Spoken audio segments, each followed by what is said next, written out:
Okay, ladies and gentlemen, good morning. On behalf of Lord Bamford and the Bamford family, a very warm welcome to JCB here this morning and to the home of the world's #1 backhoe loader. It is my pleasure to introduce the Right Honourable Boris Johnson, MP.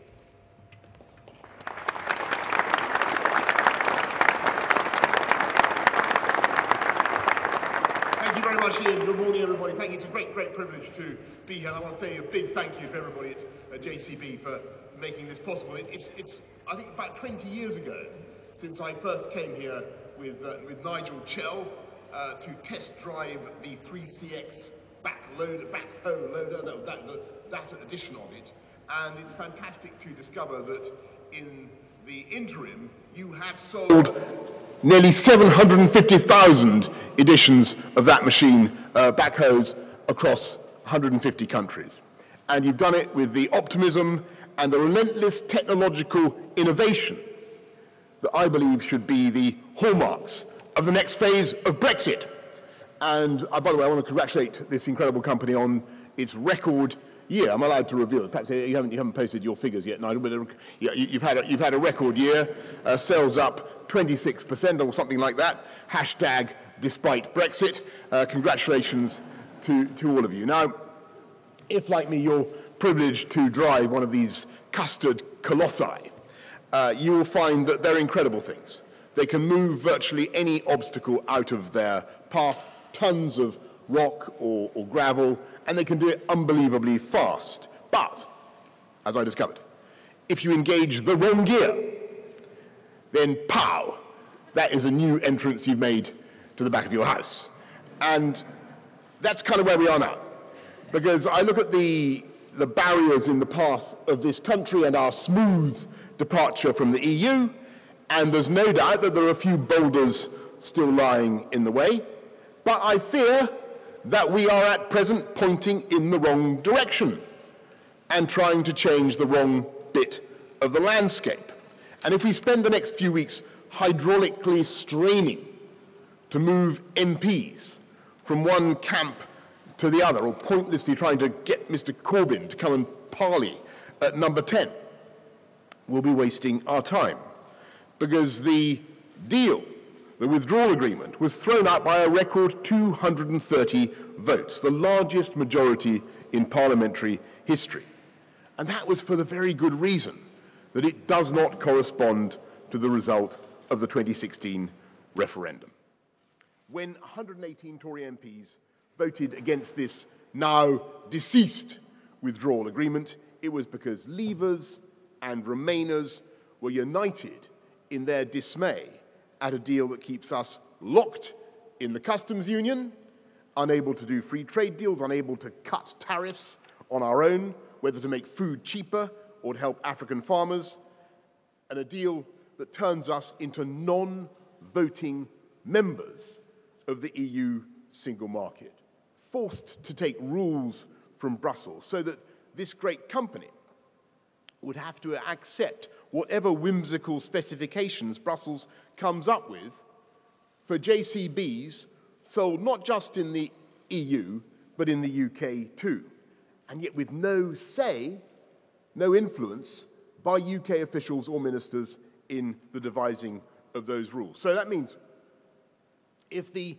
EU Commission decided in future that there was some innovation taking place here in Toxodus, here in the UK, any UK factory, some innovation of which they disapproved, perhaps because of the threat to market share of continental rivals, and they were being lobbied by those rivals. Let's say a new telescopic handler that could go even further out than 20 meters, just to pick an idea at random. I think you may be developing such a thing here. And let's say they decided against that on health and safety grounds.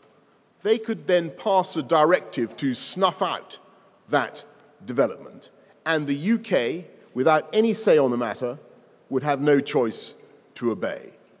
Unless, of course, the government was willing to do the unthinkable and give up control of Northern Ireland. That's the deal. That's the deal.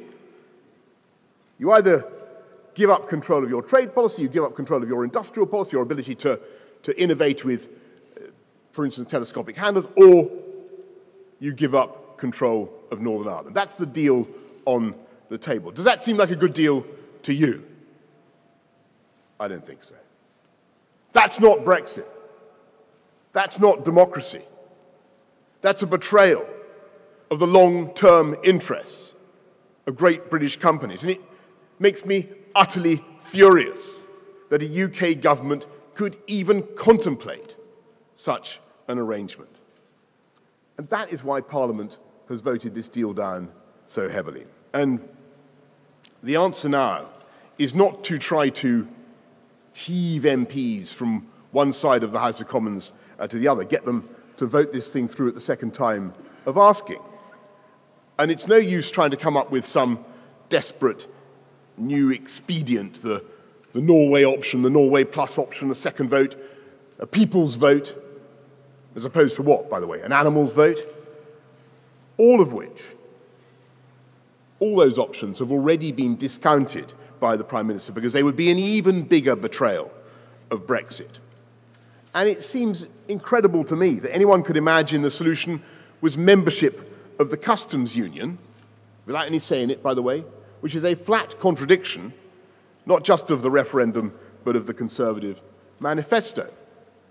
So the answer is to get back in the cab, as it were, turn the wheels, turn around, and face the real obstacle. We need to stop battling each other and focus our efforts on our friends and partners in Brussels. We need to escape the trap of the Irish backstop, and it's frankly more than disappointing that in the 5 weeks since the deal was whisked off the table before Parliament could vote it down, we haven't even tried to get rid of it. We haven't even asked. And of course, I know what people will say. They'll say, look, it's not possible. We won't have a chance of shifting the great memorial edifice of the European Commission. And I really, really don't believe that is true. Because the notional purpose of the backstop is to prevent a hard border in Northern Ireland, and no one in Dublin or London or Brussels wants a hard border, intends a hard border, or thinks a hard border is remotely necessary. And so now is the time for us to go back to Brussels, fortified with the emphatic, resounding mandate of Parliament, and demand real change to that backstop. And this time, we must mean it, so that Britain can get out unilaterally. And whatever our friends and partners are saying now, I think they will be flexible. Because if you follow the way the EU works, I can tell you that it's only in the last few days and weeks of a negotiation that the big concessions are really made. And with their economies stuttering a bit now, with a £95 billion surplus that they have with us in the UK in goods alone, I think they've got every incentive to listen to us. And we're already hearing positive noises from our German friends. So we must have the courage to ask, and we must mean it this time. Well, I can only ask, is the UK government going to do that? Well, I think we have to do that. By law, on March the 29th, the UK must leave the EU. And the only way to extend or revoke Article 50 is with the approval of the EU and at the initiative of the UK government. And it would be shameful at this late stage to change that totemic date, March the 29th, the one fact to which the public has been able to cling with absolute certainty in this sea of political confusion. All this vacuous talk of extending Article 50 is dishonest, but of course it's also weakening our negotiating position once again. I think it would be absolutely preposterous if we were to find ourselves now obliged to pay yet more to recruit candidates for the next elections to the European Parliament, simply because we haven't got on with leaving the EU. And I think the public would have the strong and altogether justified impression of an elite conspiracy to thwart Brexit. To extend Article 50 now would do nothing but erode trust in politics. And as for the suggestion that Parliament might veto what some are now calling the risk of the catastrophe of no deal, well, that entails the logical absurdity of trying to stop something from not happening. But in any event, I think it's irrelevant, because I think overwhelmingly likely that we will get a deal, and a good deal. We just won't get this deal. We won't leave with this deal. And the best way forward now, as has been outlined by friends and colleagues on all sides of Parliament, and I think of the two former Brexit secretaries, DExEU secretaries, David Davis and Dominic Raab, everybody agrees with it, is basically to keep what's good in this agreement, especially the protections for the 3.2 million EU citizens in this country, and for the sake of clarity and compassion for their families, we should unilaterally put those commitments to them in statute now. We should agree on all sides there will be no hard border in Northern Ireland, but we should take the Irish backstop out and use the transition period with a mutual commitment to maintain the status quo, zero tariffs, zero quotas, zero regulatory checks, just as there are now. Use that period to negotiate a new free trade deal and a new partnership, not based on the backstop as is currently proposed, but on the Prime Minister's vision at Lancaster House of more than a year ago. And by the way, to put a tiger in the tank, to incentivize our friends, we should withhold at least half of that £39 billion until that deal is concluded.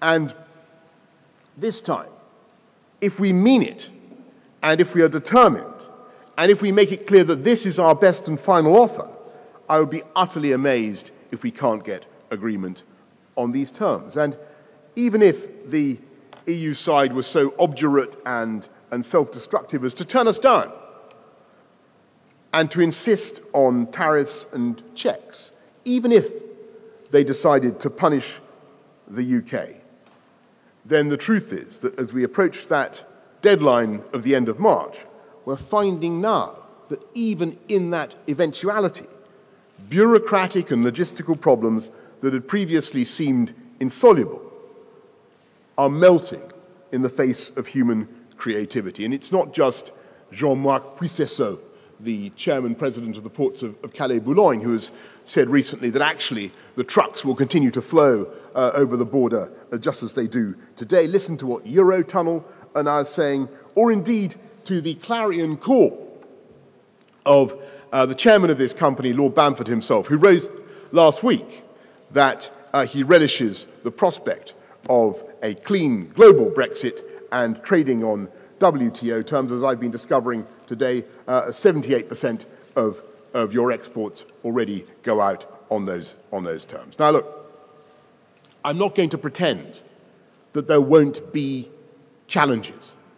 I'm not going to pretend that there won't be changes that we have to deal with. Of course there will be. But I say to everybody who believes in the democratic freedoms of this country, we are more than up to it. We've got so far. We're nearly there, and we must not give up now.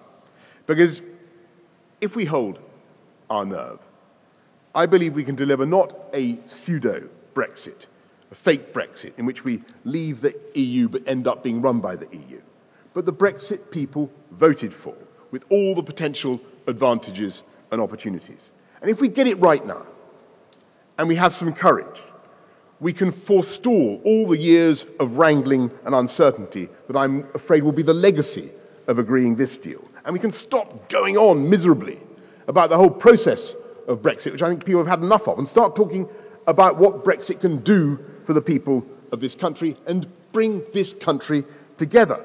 And the best way to unite this country is to actually address the issues that drove us to leave. And yes, it was about democracy, and it was about a desire to run ourselves.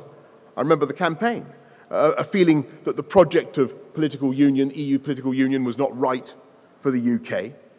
But that vote was also triggered by a feeling that in some ways the people of this country had been drifting too far apart from each other. And there are areas where we needed to come together. And we all know the story of what's been happening to boardroom pay over the last 25 years, the huge expansion in the gap between the remuneration of FTSE 100 chiefs, the average workers in their firms. We know the way big corporations have held wages down, some of them, as they've had access to very, very big pools of labour from other countries. Now look, I want you to know, I'm a free market capitalist. And I'm a believer in the benefits of migration, by the way. I think it enriches our country, it brings talent, and it's a tribute to Britain that people want to come here. But I think there's got to be a balance. And if an influx of labour is being used not only to prevent an investment in capital equipment, but also in skills and in the prospects of young people, then we need to think carefully about how we control immigration. And if, as it now seems, a tightening in the labour market is actually resulting in a rise in take-home pay, then, which seems to have happened since the vote, then I say that is good news.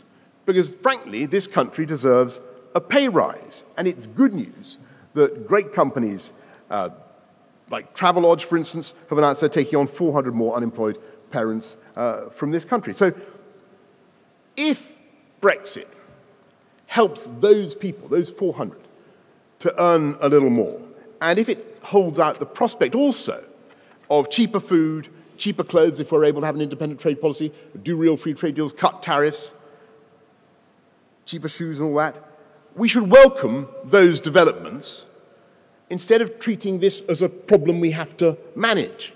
And instead of kowtowing to Brussels and keeping ourselves tied to the EU apron strings, we'd be thinking of all the ways we can use this historic moment to make our country more productive and more dynamic. Because if we want the people of Britain to have a pay rise, and I do, then we can't expect to do it just by controlling immigration. That wouldn't be right. We have to address all the causes of the productivity gap between us. I mean, this is an amazingly productive company, but I'm afraid, there is a productivity gap between the UK and our main European competitors, being France, Germany, and Italy. And the most worrying gap of all is internal, within the UK.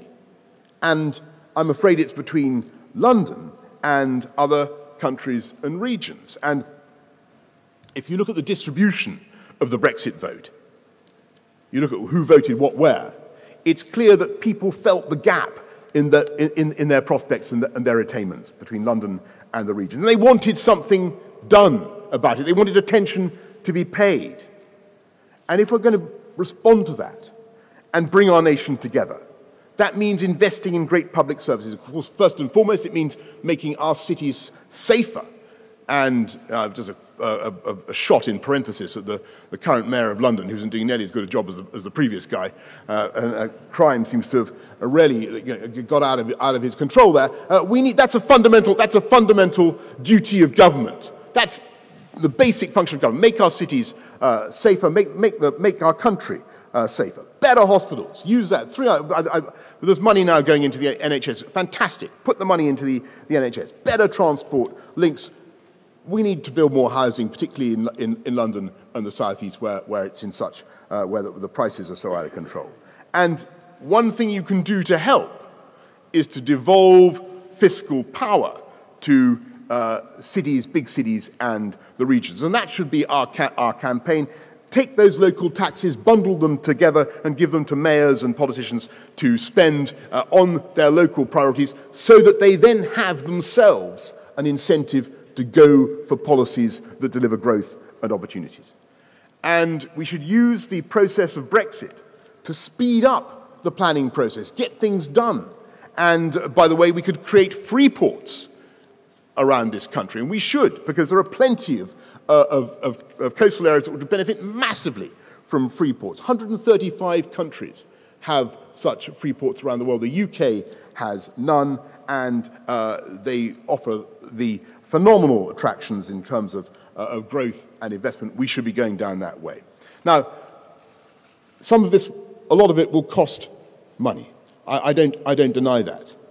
But the way to generate the cash that is necessary is to create the most dynamic economy possible. And you don't attack London and the southeast. You don't bash the city, which is what I'm afraid the opposition would do. You don't bash London's 24% of the UK economy. It's the gateway, it's the motor. The answer is to create the most favourable tax environment in Europe with no new taxes, no increases in tax. Tax has gone up quite high enough. No increases in taxes, and no one, rich or poor, to pay more than 50% of their income in tax. That's not because we want to create a tax haven for the rich, but because we want to stimulate the income we need to pay for this national programme of cohesion, bringing the country together. And I want to explain, finally, why this really matters to me so much, what I mean by cohesion and this sense of national unity. I'm not a nationalist, if by that you mean I'm a xenophobe or someone who deprecates other countries and cultures. Absolutely not. Far from it. I'm called Boris, apart from anything else. My ancestors come from all over the place. I don't know, all this, anyway. Like a JCB, in fact, sourced, I believe, from around the world. I think that's what you told me. A lot of it. In fact, I'm probably even more cosmopolitan than a JCB. But I do believe that the idea of belonging to a nation or a group can be immensely powerful and positive. And I remember the moment when this country came together during the 2012 Olympics, and there were two strong feelings at work. There was a sense of joy at being able to welcome the world to the UK and to show off our capital, and that feeling was both globalist and internationalist, and it was great. But there was also a deep pride in our own country, because in the end, we were rooting for Team GB, and it was them that we wanted to win the gold medals, and they did, I'm glad to say, thank heavens. And we were doing it together, and there should be nothing embarrassing about that feeling.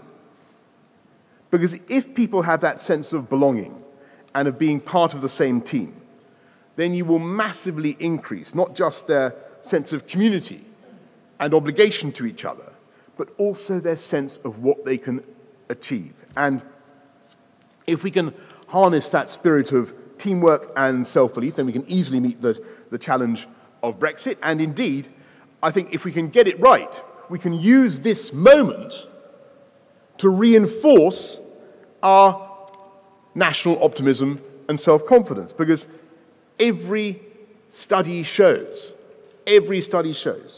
that people feel happiest and most successful when they have control over their lives.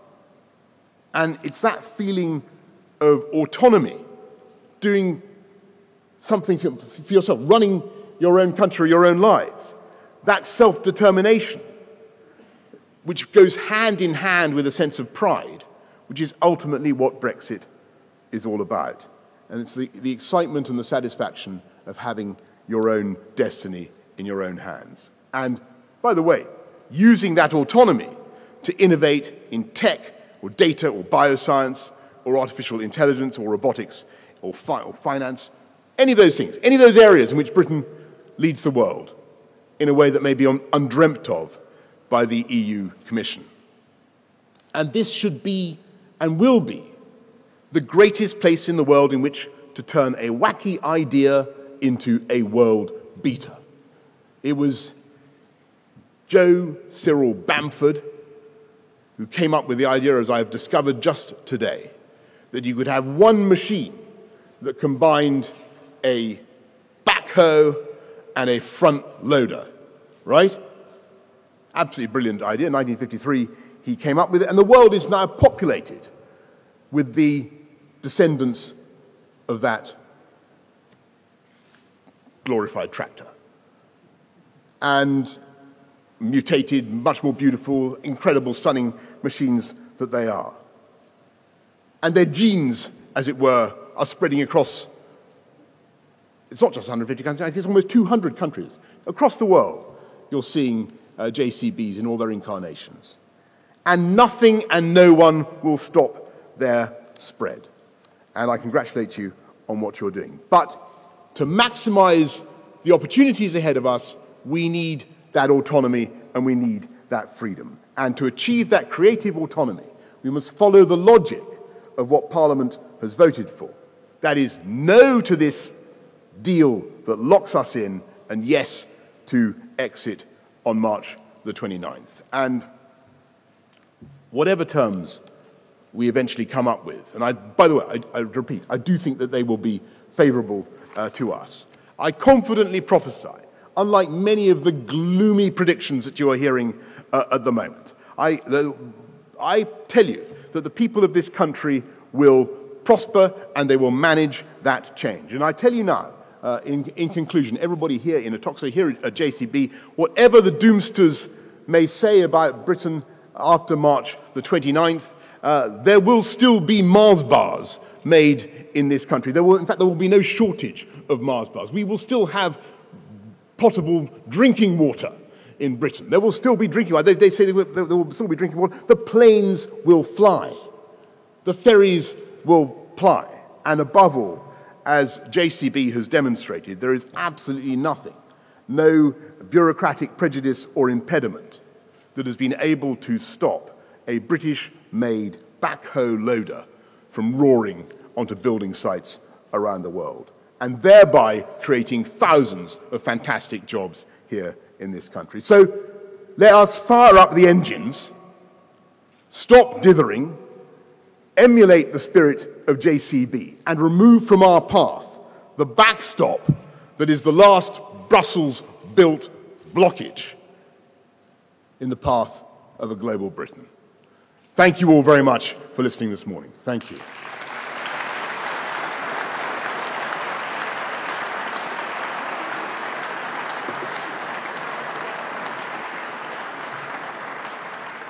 Thank you very much. I'm going to take some.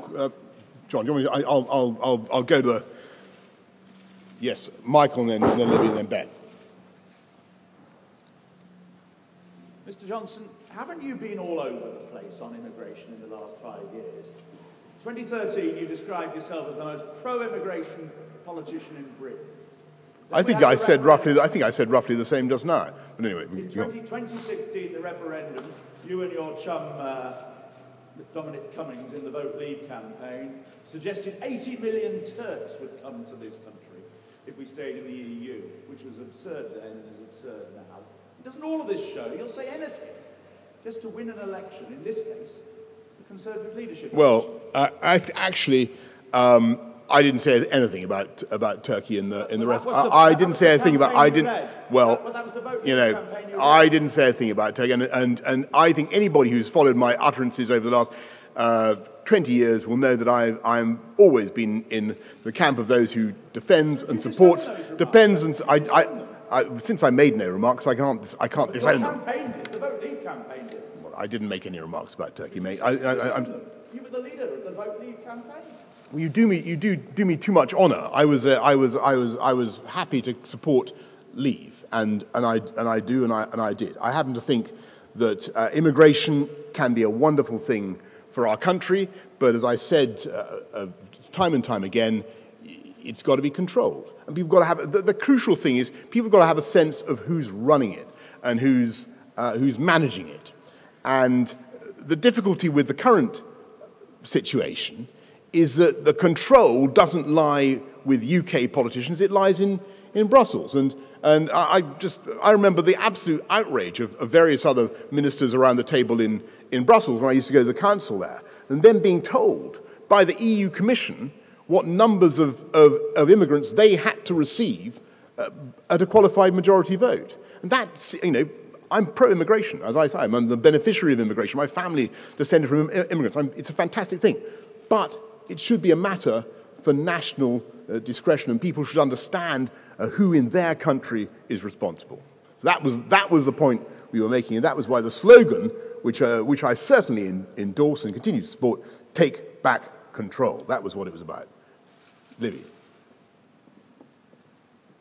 Libby Mr. Johnson, you're standing in front of a giant digger. Yeah. Wouldn't it be more appropriate that you're standing in front of a giant unicorn, suggesting that simply going back to Brussels and saying, get rid of the backstop, they are going to move on this? And isn't it a bit rich suggesting that Theresa May hasn't even tried to negotiate with Brussels when you abandoned the field of play when you resigned as well? But, Libby, okay, I mean, fair question. I think I tried to answer it in my speech. Actually, this is the moment. And I don't think we've gone in with sufficient drive and JCB-style gumption to get this. You haven't even tried. Oh, come on. I tried for about a year. I mean, I absolutely... Anyway, this is all internal political question. I did try very, very hard to get the right vision of leaving the European Union. And I think there were many people who followed those struggles will know that we had lots of ding-dong arguments. In the end, as people may remember, we had a meeting at Chequers in which I advocated what I think of as a global Brexit, giving us the opportunity to do real free trade deals, giving us the opportunity to allow companies to innovate in whatever way they choose within the bounds of UK law, getting on with all sorts of opportunities that otherwise wouldn't exist, and that was not successful. And within cabinet, and what we need to do now is recognise that the route the government chose, the route the Prime Minister chose, just to answer your question, Libby, which was to say, let's stay effectively in the customs union, let's stay locked into the single market, let's have a situation in which the UK is basically governed by the EU, even though we're outside the EU. That approach has been rejected by Parliament by 432 votes to 232. And that is, so to 200, I should say. And that is an opportunity now for the government to recognise that she has a mandate, the Prime Minister. She can go back to Brussels, and she should go back to Brussels, and she should say that the British House of Commons does not accept the democratic consequences of the arrangement that you have imposed in the form of the backstop. It's got to come out. And if we mean it, and if we're determined, then I think we can achieve that. Determined enough even to stay in the cabinet. I think I've answered that question. Thank you. Yes, Beth. Mr. Johnson, we're in a moment of national crisis, and here you are in front of a digger making a naked leadership pitch.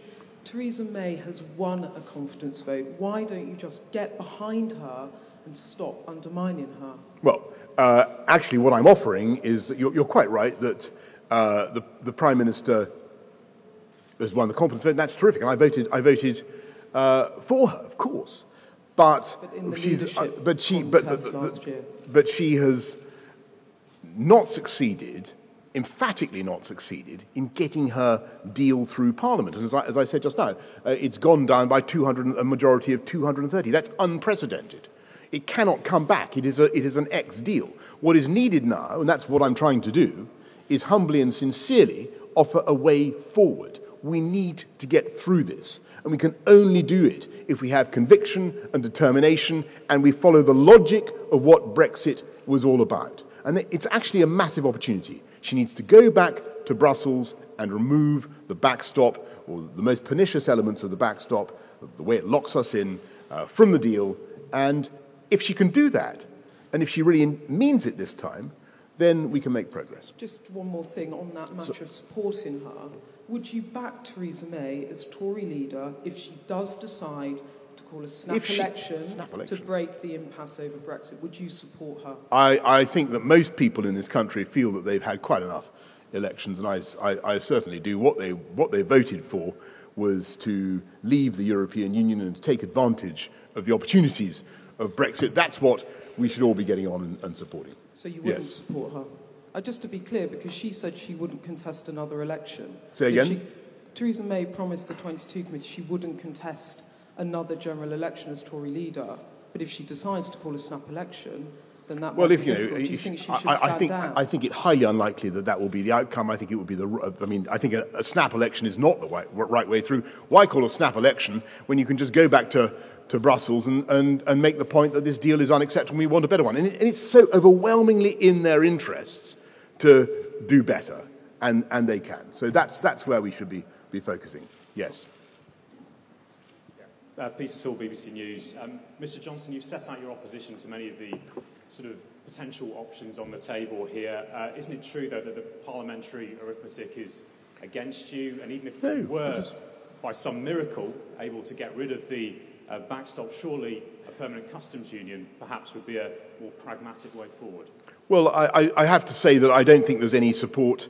The last time I saw that a customs union debated in Parliament, it was voted down. And it was, as you will remember, it was something that was expressly ruled out, not just at the referendum, but at the general election, where everybody campaigned on a manifesto to come out of, or 82% of MPs campaigned on a manifesto to come out of the customs union and the single market. So, you know, you can't now stay in the customs union. And it's not true that we've run out of options. As I said, there is a great way ahead. And what is needed now is simply to adjust the withdrawal agreement so as to take out that backstop and the way it restricts Britain's freedom of manoeuvre. But you wouldn't be able to get that through Parliament, would you? On the contrary, what Parliament has voted for is to come out of the EU on March the 29th. Everybody voted, or huge numbers of MPs voted, to trigger Article 50. That cannot be superseded except by another act of Parliament or another government-sponsored piece of legislation. And it's not going to be. The Prime Minister has clearly ruled it out. And as I said, I think rescinding Article 50 now and telling the British public, after all this hoo-ha, that we've abandoned the project of leaving the European Union would be so utterly pathetic that I do think it would not only cause widespread international dismay, but also it would reinforce people's view that there's some kind of plot going on at Westminster to stop this thing. Because people have voted for it, Parliament has voted for it, on March 29th it's going to happen. And that's what the Prime Minister says. If the Prime Minister were able to... How many questions are you going to have? I don't mind. You keep going. Go on, all right. One if I might. Just if the Prime Minister were able to get this deal through on the back of Labour votes, could she stay in the job in your view? Well, you know, if we had some ham, we'd go to ham and eggs. If we had any eggs, I think rather than exhausting ourselves with these hypotheses about what might or might not happen in Parliament, I think, you know, if you were paying attention to the first 1,500 words of my speech, it was mainly about why we shouldn't waste time pointing the backhoe loader one way when what we wanted to do was turn around the other way and go and remove the obstacles in Brussels rather than trying to sort out what's going on in Parliament. That was the thrust of what I was trying to say. Okay, and I'm going to... Sorry. Yes, sir. I'm going to come to others. Go on. Boris Johnson. Richard Vernal, Press Association. Can we do one question each, by the way, folks, just in the interest of because there might be members of the audience who might want to ask a question. Of course, we want to get in one. Yeah, I don't mind, but it's JCB is a highly productive company. You will notice that the factory, the production line has been, the assembly line has been temporarily halted. Go on. It's all your fault, Boris. Go on. I just want to pick you up on something you said just a little while ago, where you said what we need now is humbly and sincerely to offer a way forward. You stood in front of the custard-coloured JCB. The production line's halted, and I know this isn't your constituency. Why not tell the Prime Minister yourself rather than get everybody here and tell us, as it were? Well, it's a very fair question. I've told the Prime Minister myself many times, as I was saying to Libby, and I thought perhaps it was a good idea to try and tell as many people as possible, since so far I've not been successful in persuading her. But I think she will come round. Yes, Jack.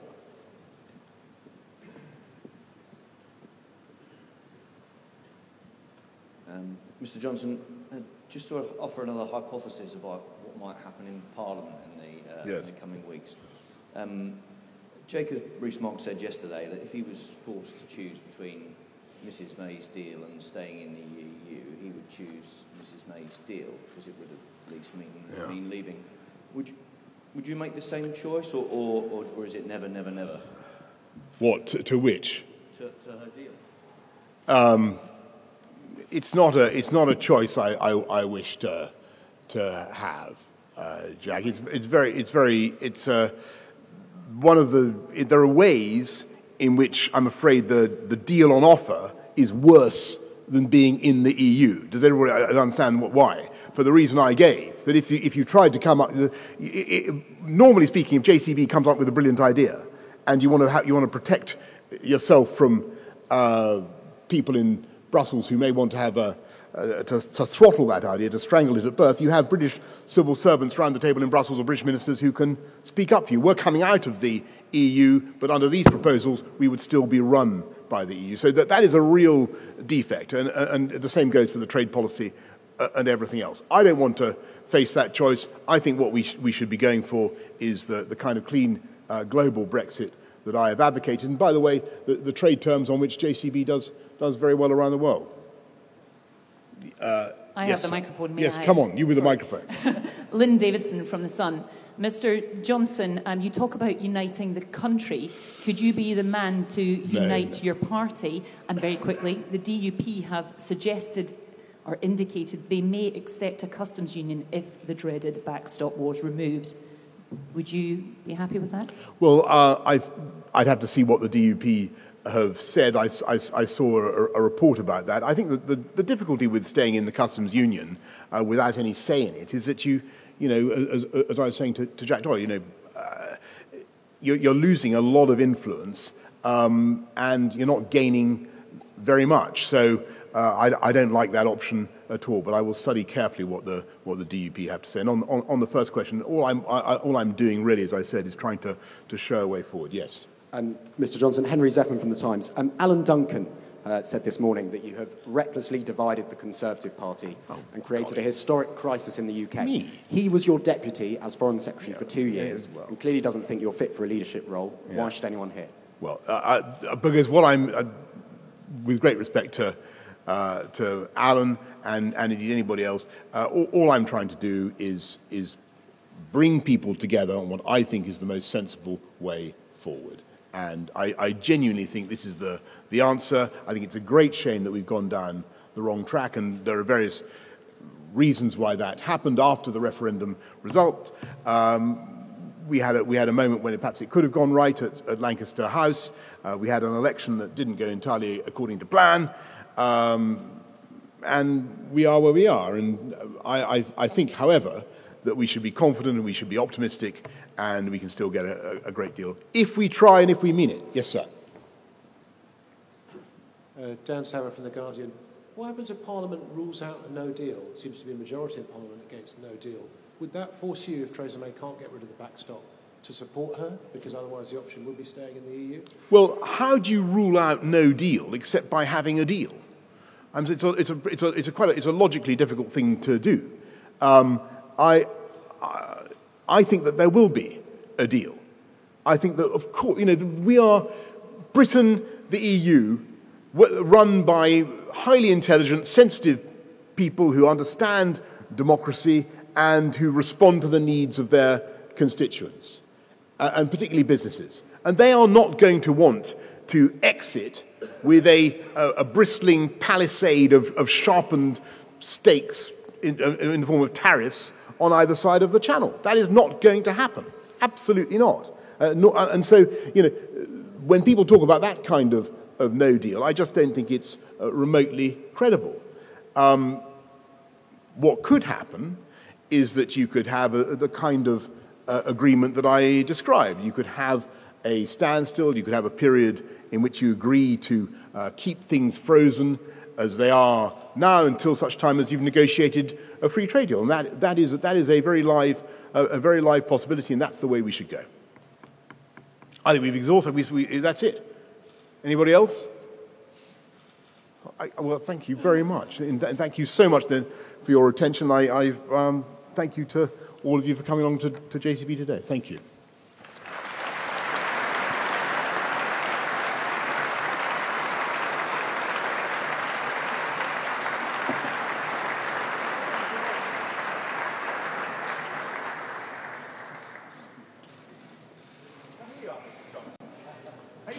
April the 17th, 2008.